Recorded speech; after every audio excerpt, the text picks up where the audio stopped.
Les imprimantes en 3 dimensions tournent à plein régime. Les ingénieurs de ce centre travaillent d'ordinaire sur les nouvelles technologies liées à la céramique. Mais le Covid-19 leur a donné l'idée d'inventer un masque en plastique très rapide à fabriquer. L'imprimante construit une simple plaque que l'utilisateur plie pour obtenir un objet en relief. Techniquement, en fait, ça permet de gagner du temps parce qu'au final, il y a moins d'épaisseur de couche, donc la pièce est moins haute à imprimer, du coup, elle est plus rapide à imprimer. Donc là, par exemple, pour le ICERAM masque, on met 1h30 à 1h40 à peu près pour imprimer un masque. À quelques kilomètres de là, cette société imprime d'ordinaire en 3D des maquettes anatomiques et des instruments chirurgicaux.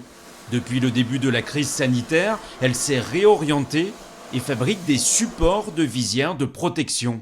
C'est un dispositif qui est totalement complémentaire au masque, donc c'est absolument pas une solution alternative. Ça permet vraiment de lutter contre les projections faciales type postillon, mais il est quand même nécessaire de porter un masque pour filtrer un maximum le virus.